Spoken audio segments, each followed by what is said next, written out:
Joshua chapter 1. Sermon 2 by Paul C. Jung. Be strong and very courageous. Joshua chapter 1, verses 1 through 9.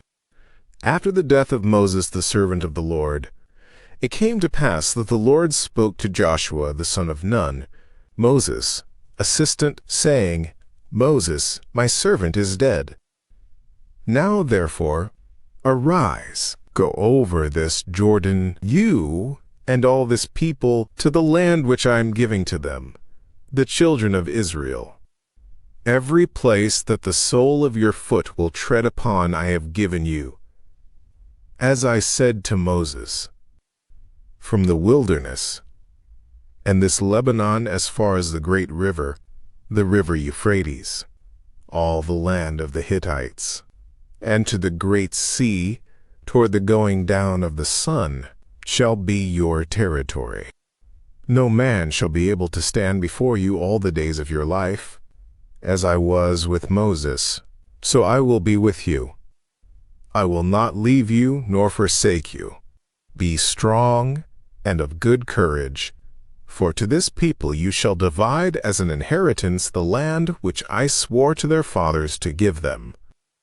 Only be strong and very courageous, that you may observe to do, according to all the law which Moses my servant commanded you.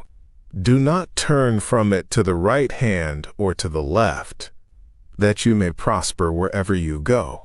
This book of the law shall not depart from your mouth, but you shall meditate in it day and night, that you may observe to do according to all that is written in it. For then you will make your way prosperous, and then you will have good success. Have I not commanded you? Be strong and of good courage. Do not be afraid, nor be dismayed, for the Lord your God is with you wherever you go.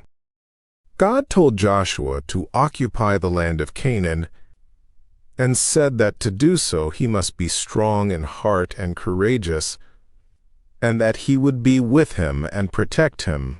This word was spoken not only to Joshua, it is the word given to you and me today as well. I believe that when we carry out God's work, God is with us and blesses us. God said 3 times, "Be exceedingly strong and courageous." Long ago, in the days when I had nothing, God once spoke to me very powerfully. It was not a sound coming from outside. Within my heart, the word kept coming, telling me to make my heart exceedingly strong and be courageous. The first time I heard it, I was startled and bewildered, and the second time as well. But when the same word came a third time, I finally realized that this was God telling me to be strong and courageous. It meant that whatever the work might be, I should not shrink back, but carry it out boldly. Have you ever heard God's voice in your heart? I heard that voice, and it was exactly like the word. He spoke to Joshua here with 3-fold emphasis. Because of that, I could hold on to that word and go forward boldly. The sanctuary contracted by faith. Holding on to that word, I signed a contract for a sanctuary when we had no money. Even gathering all the money we had, there was only 20 million won. But to secure that building, we needed 100 million won. At that time, there was a 2-story building that was very suitable to use as a place of worship. In those days, we were living on a 20 million won deposit while paying monthly rent. So where would 100 million won have come from? Even so, I said, let us make the contract. The owner of the building said that he was a devout Buddhist. So how could he hand over his building to a church? Several pastors had asked for the building to start churches. He said, but he had not given it to them. So I said to him, "Sir, you no doubt built this building with your own purpose. But who knows whether God had you build this building because he intended to use it?" Hearing that, he said that it might be so, and that he would discuss it with his children, and let me know. As I prayed and waited, word came. Though he knew we had no money, he said, "Let us sign the contract." Since God had clearly said to me 3 times, "You must be exceedingly strong and courageous," I believed that he would surely bring it to pass. It was my first ministry, and the saints with me were not well off either. I said I would come the following week. I could have gone right away, but it was in order to pray before God first. As we prayed like that, the down payment was provided, and even the balance was paid in full, and in the end we entered that sanctuary. For the gospel, we challenge by faith and work honestly. Just as God was with Moses and with Joshua, I believe that God is with us and helps us in the work of preaching this gospel to the whole world. I do not recklessly plunge into absurd ventures, but when I am convinced that something is profitable for the gospel and must be done, I take up the challenge boldly, whether there is money or not, but the method must be honest. At one time, I even thought of making a great profit in stocks to serve the gospel. But that would be looking ahead and hoping for a windfall, and it seemed God would not be pleased with it. Some say they even gambled in order to serve the Lord, but I cannot make such an excuse. My heart is not to aim for something big, but to work uprightly without harming others, and with what is earned, to preach the gospel to the whole world, and also to live ourselves. And I know this is the heart of us all.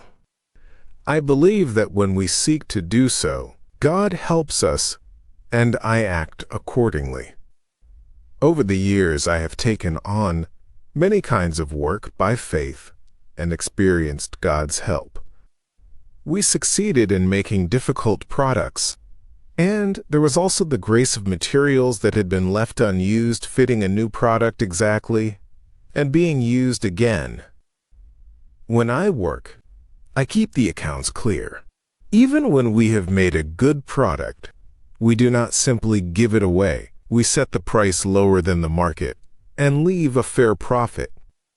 Only then can the factory keep running and the work continue. Those who work well are treated generously so that they can carry the load worthy of it. In this way, we set the management right, and with what is earned, we serve the gospel and also use it abundantly ourselves. Let us become workers who prepare by faith and serve the gospel. I believe that God helps and blesses everything we do for the spread of the gospel. Not merely hoping that he might help, but believing that he surely helps, because the Lord said he would be with us to the end of the age. Therefore, we take on every task by faith, and if it is something that must be done now, we do not put it off.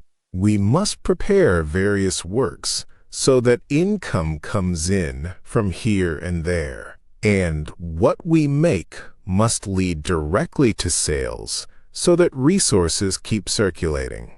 If resources do not circulate, everything collapses. These are truly hard times to live in. Not a few small business owners say they cannot even afford to pay their taxes. We are no different from small business owners. But unless we prepare in advance by faith, we cannot know when our Canaan will come. We must prepare by faith and receive from God, and with it spread the gospel widely and also live well ourselves.